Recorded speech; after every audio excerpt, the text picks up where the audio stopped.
दिसंबर 2025 तक पाकिस्तान और यूएई के बीच हर 12 मिनट बाद एक फ्लाइट चलती थी. More than half of these flights are operated by UAE-based airlines like Emirates, Etihad and Fly Dubai. और कुछ एस्टिमेट्स के मुताबिक दुबई और कराची के दरमियान हर फ्लाइट पर ऑन एवरेज 8 पैसेंजर्स ऐसे होते हैं जिनको हम खेपिया बोलते हैं.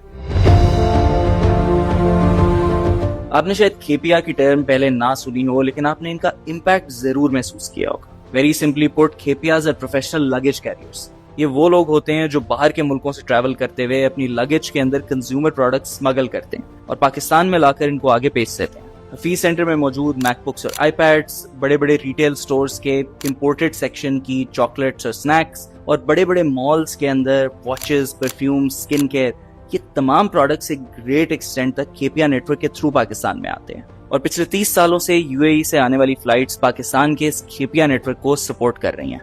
इनका स्केल हैरानकुन है. 2020 में कस्टम्स ने दुबई से कराची आने वाली फ्लाइट पर 38 खेपियाज पकड़े थे. इनके पास iPhones, Apple watches, iPads, Samsung tablets, cosmetics, महंगी चॉकलेट्स और परफ्यूम जैसे प्रोडक्ट्स थे जिनकी कुल मालियत 6 करोड़ रुपए थी. और अभी जनवरी 2026 में ही कराची एयरपोर्ट पर दुबई से आने वाली एक और फ्लाइट पे एक पैसेंजर के पास से 5 करोड़ रुपए की ज्वेलरी, कॉस्मेटिक्स, हैंडबैग्स और परफ्यूम्स बरामद हुए थे.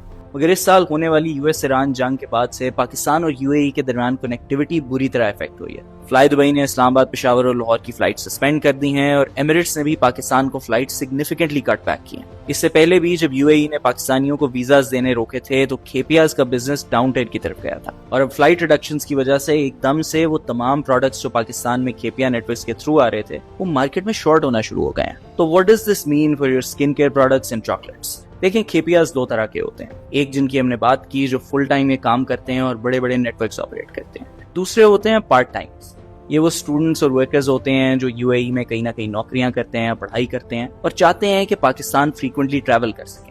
अगर वो कुछ प्रोडक्ट्स अपने लगेज में ला सकते हैं तो उसके थ्रू कुछ हद तक उनकी ट्रैवल कॉस्ट और उनकी टिकट की कीमत कवर हो जाती है. इन अफराद के थ्रू कुछ हद तक ये मुख्तलिफ प्रोडक्ट्स अभी भी आते रहेंगे. मगर शॉर्ट टर्म में जो ऑर्गेनाइज खेपिया नेटवर्क्स हैं वो थाईलैंड और मलेशिया जैसी दूसरी मार्केट्स की तरफ अपनी तवज्जो कर रहे हैं. मसला ये है कि इन ममालिक से वो एक्सपैट नेटवर्क्स, चीप फ्लाइट्स और वीजा एक्सेस नहीं मिलती जो चंद साल पहले तक यूएई से मिलती थी. यानी कि खेपिया नेटवर्क्स दूसरे राउट्स ढूंढ तो रहे हैं मगर नथिंग बीट्स दुबई.